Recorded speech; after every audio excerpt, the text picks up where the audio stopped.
देखिए, जब आप लोगों के सामने बात करते हैं तो मैं कहना चाहूंगा कि देखने की जो नजर है उस नजरिए को हम पहले देखें तो ज्यादा बेहतर समझ में आएगा, क्योंकि हम तो पॉलिटिकल एस्टेब्लिशमेंट को रिप्रेजेंट कर रहे हैं, मगर ये भारत एक ऐसा देश है जिसमें हमेशा दुनियावी से ज्यादा रूहानी और जमीनी से ज्यादा आसमानी चीजों को समझने के लिए नजर से उस देखा गया है।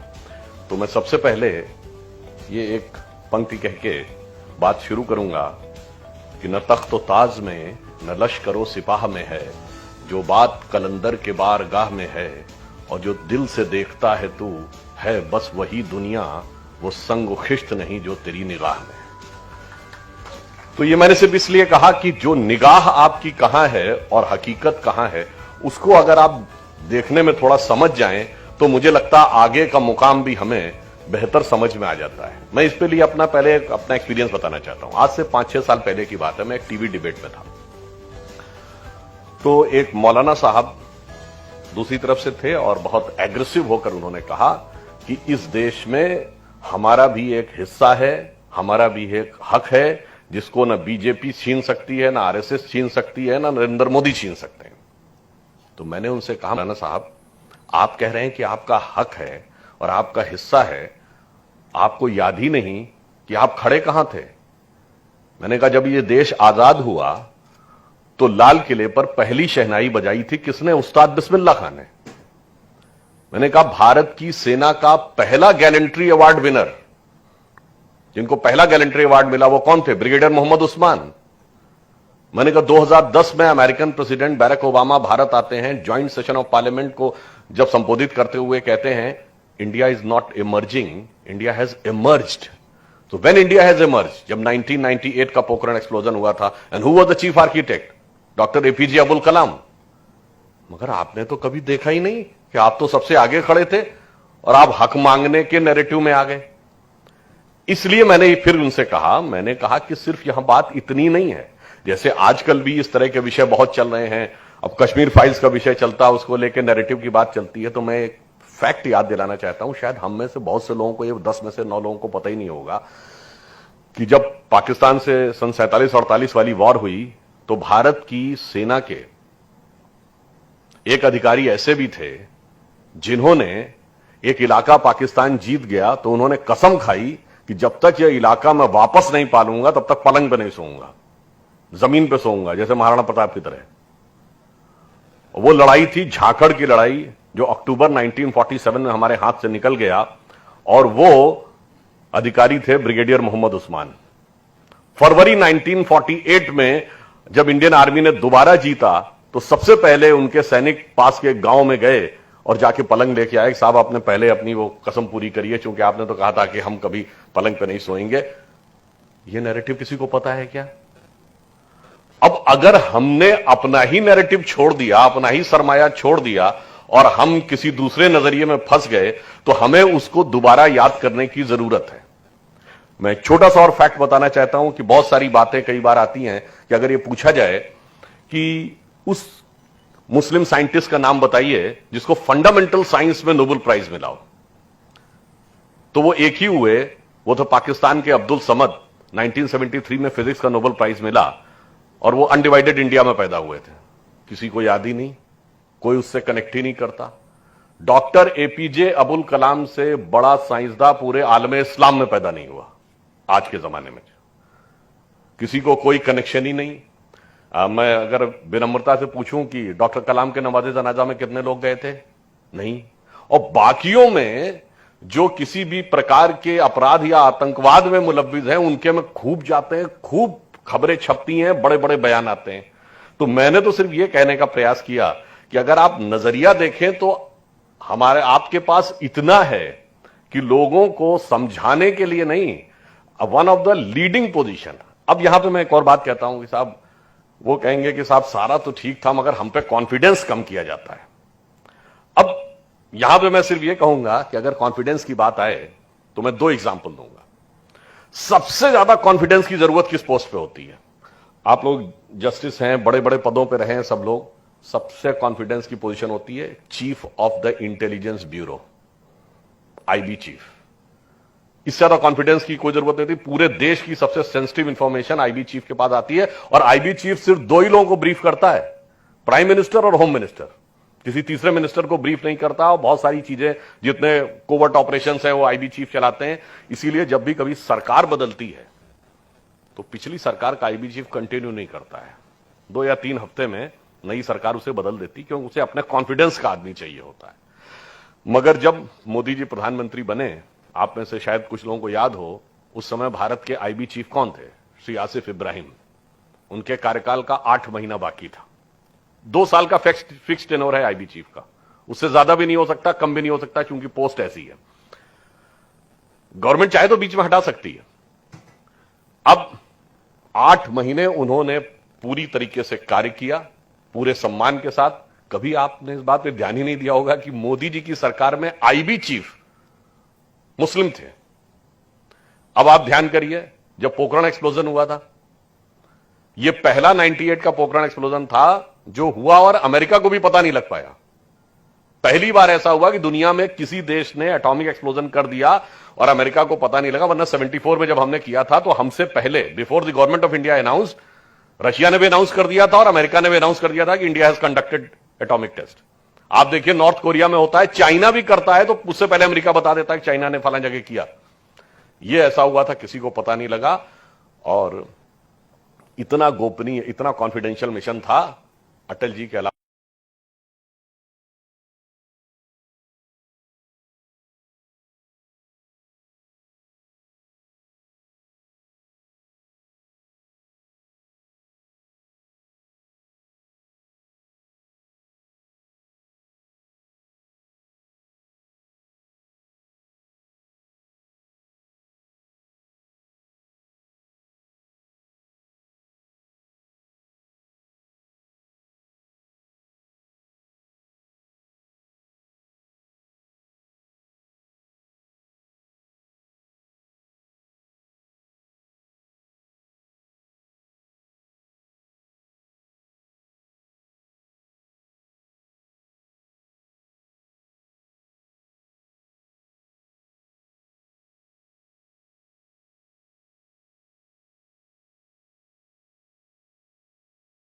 खूब दोहे प्रचलित हैं।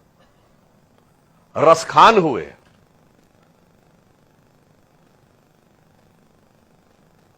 रसखान इतने बड़े कृष्ण भक्त कवि थे कि उन्होंने तो यह तक कह दिया कि मानुष हो तो वही रसखान, बसों ब्रज गोकुल गांव के ग्वारन, और जो पशु हो तो कहा बस मेरो चरो नित्यानंद की धेनु मजारन। इसका मतलब यह हुआ कि पहले तो मुस्लिम हो, कहा मेरा अगला जन्म हो, और कहा अगला जन्म मनुष्य के रूप में हूं तो ग्वाल बालों के बीच में, और पशु बनूं तो गायों के बीच में, जिसमें नंद बाबा की गायों के बीच में चलते थे।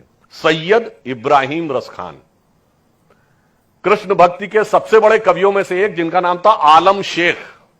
आप जानते होंगे, आलम शेख ने इतनी कविताएं लिखी कि उनके लिए तो एक फ्रेज यूज किया गया कि भगवान कृष्ण की जो नवरस में मूरत है, कि नवरस में मूरत सदा जिन बरने नंदलाल आलम आलम बस कियो, यानी आलम शेख ने पूरे आलम को बस में कर लिया, दय निज कविता जाल।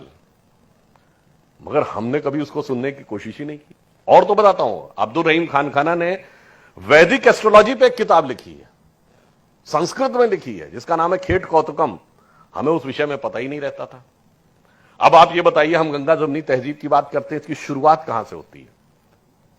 शुरुआत होती है दारा शिकोह की किताब मंजुमल बहरीन से, जिसका मतलब है 2 समंदरों का मिलन। उसी ने सबसे पहले उपनिषदों का फारसी में ट्रांसलेशन कराया और उस किताब का नाम रखा Sirre Akbar, words of the God. वहां से लैटिन में ट्रांसलेट हुआ, लैटिन से जर्मन में आर्थर शोपेनहावर ने ट्रांसलेट किया। आप सोचिए कितनी बड़ी लिगेसी, और उस लिगेसी को हमने बिल्कुल छोड़ दिया। अब यहां पे एक और बात भी कहना चाहूंगा, और सिर्फ इतना ही नहीं था, हम लोग बहुत सारी ऐसी बात कहते हैं। अभी होली का त्योहार गुजरा है, तो बुल्ले शाह ने तो यहां तक कहा था कि आज होली खेलूंगी मैं रसिया कह बिस्मिल्लाह, और आगे उन्होंने बोला अलस्तु बि रबिकुम प्रीतम बोले, सब सखियों ने घूंघट खोले, और नाम नबी की रतन चढ़ी और बूंद पड़ी अल्लाह अल्लाह, आज होली खेलूंगी मैं कह बिस्मिल्लाह। हमने कभी इसकी तरफ ध्यान ही नहीं दिया। अब आप कहेंगे साहब ये तो एक तरफ की बात है, दूसरी तरफ मैं कहना चाहता हूं, कभी आप सोच सकते हैं कि हिंदुओं में सबसे सिग्निफिकेंट जो रिलीजियस चीजें क्या मानी जाती हैं? तिलक लगाना। और अमीर खुसरो ये कहता है, छाप तिलक सब छीनी तो से नैना मिलाएंगे। और इट इज इजिली एक्सेप्टेड। आज भी लाखों लोग मजार पे जाते हैं, लाखों हिंदू मजार पे जाता है, दरगाह पे जाता है, बल्कि ज्यादा जाता है मुस्लिमों। कोई प्रॉब्लम नहीं है। समस्या क्या है कि हमने एक तरफ की चीज को देखा और दूसरी तरफ की चीज आगे बढ़ने के बाद, अभी भूपेंद्र यादव जी जो बात कर रहे थे, आज टेक्नोलॉजी उस दौर में पहुंच गई है कि किसी भी चीज को बंद करके रखना बड़ा मुश्किल है। सबके हाथ में मोबाइल है, कोई भी इंफॉर्मेशन आती सीधे हर आदमी के हाथ में है। कितने समय तक रोकेंगे? धीरे धीरे स्मार्टफोन अब सबके ऊपर एक्सेसिबल होता चला जा रहा है। अब उस इंफॉर्मेशन को रोक पाना मुश्किल है। और दूसरा भी समझ लीजिए, टेक्नोलॉजी उस लेवल पे पहुंच गई, कोरोना आया था, कोई रोक सकता था क्या? कहीं से कभी भी आपके पास पहुंच सकता है। तो अच्छाई हो या बुराई हो, आज दुनिया इस कदर खुल गई है, टेक्नोलॉजी उस लेवल पे आ गई, को बदलने की बहुत जरूरत है। अब अंत में एक बात और भी लास्ट में कह देता हूं। जैसे अभी एक बात कही गई जो अक्सर, चाहे आप बोलें या ना बोलें, आपके दिमाग में रहती कि साहब देखिए, जो टेररिज्म के केस हैं या जो अपराध के केस हैं, उसमें साहब मुस्लिमों की संख्या ज्यादा दिखती है in proportion to the population. तो एक बार बड़े नेताएं, नाम लेना उचित नहीं है, वो हमसे बात बोले टीवी डिबेट में। मैंने कहा कि साहब एक दूसरी चीज भी तो थी जिसमें सबसे ज्यादा दिखती है, और उसमें तो 50% से ऊपर दिखती है, वो आपको क्यों नहीं दिखता? हमने कहा उस्ताद बड़े गुलाम अली, उस्ताद छोटे गुलाम अली, उस्ताद बिस्मिल्लाह खां, उस्ताद जाकिर हुसैन, उस्ताद फहीउद्दीन डागर, उस्ताद अमजद अली खां, बड़े बड़े फनकार। बचपन में जब आप रेडियो पे हम लोग गाने सुनते थे तो गीतकार कौन है? हसरत जयपुरी, साहिर लुधियानवी, मजरूर सुल्तानपुरी, जोश मलियावादी, कैफी आजमी। इसमें भी तो खूब थे, भूल गए। अब नैरेटिव की बात बताता हूं। जैसे एक लाइन, एक और फैक्ट बता दूं। जैसे अभी शाहीन बाग का आंदोलन चला तो उसमें फैज अहमद फैज की वो बहुत गाई गई, साहब लाजिम है हम देखेंगे। तो जब अपोज किया गया, कहा तो साहब ये तो आप इसको अपोज कर रहे हैं, उर्दू की शायरी अच्छी नहीं लगती। मैंने कहा नहीं साहब, ये बात नहीं है। ये बताइए उर्दू लैंग्वेज कहां की थी? वो पाकिस्तान की है क्या? वो तो दिल्ली और लखनऊ की थी। तो जहां गालिब हुए, जहां ज़ौक हुए, जहां मीर हुए, वहां आपको कोई ढंग के शायर कोट करने वाला नहीं मिला। अरे आज के दौर में वसीम बरेलवी हैं, बशीर बद्र हैं, मंजर भोपाली हैं, एक से एक काबिल लोग हैं, पर आपको वहीं का शायर कोट करने क्यों लगता है? ये एक नैरेटिव है। नैरेटिव ये होना चाहिए, और नैरेटिव दिखता इसलिए है।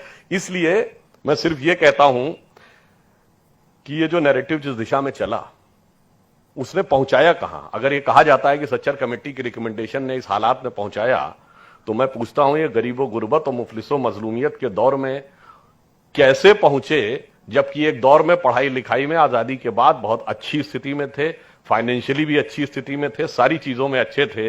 इसलिए ये एक पंक्ति कहना चाहूंगा कि ये जिस चीज पे सवार रहे और जिस रास्ते पर जाने की कोशिश करते रहे, मुझे लगता है उस पर सोचने की जरूरत है, क्योंकि उसने पहुंचाया नहीं, बल्कि मुझे ऐसा लगता है कि नुकसान ज्यादा पहुंचाया। एक लाइन है कि आप सबने सुनी होगी, कश्ती भी नहीं बदली, दरिया भी नहीं बदला। कश्ती भी नहीं बदली, दरिया भी नहीं बदला, पर इन डूबने वालों का जज्बा भी नहीं बदला। है शौक सफर ऐसा, एक उम्र हुई हमने, मंजिल भी नहीं पाई, रास्ता भी नहीं बदला। तो इसलिए मैं कहना चाहता हूं, आप नजरिए को बदलिए, और नजरिया कहां पे ले जाके मिलता है, ये फिर एक अंत में बड़ी फेमस सूफी नज्म है, उसी के साथ खत्म करता हूं। आप सबने वो लाइन सुनी होगी ना, लाई हयात आए कजा ले चली चले, ना अपनी खुशी आए ना अपनी खुशी चले। आगे की लाइन क्या थी? उसकी अगली लाइन है कि वक्त की चौसर पे हारना था लाजमी, हम चाल जो चले वो निहायत बुरी चले। क्या बुरी चले? वो कहता है बेहतर तो था ये ज़ौक, ये ज़ौक की है, बेहतर तो था ये ज़ौक, न दुनिया से दिल लगे, पर क्या करें जो काम न बेदिल लगी चले। अब जब दिल लगी में लगा दिया तो फिर क्या होता है? जिंदगी इसी में गुजर गई। तो कहता राहे फना में दुनिया ने किसका दिया है साथ, तुम भी यूं ही चले चलो जब तक चली चले। और आखिरी लाइन जो सम एंड सब्सटेंस ऑफ फिलॉसफी है, वो ये कहता है, नाजा न हो खिरक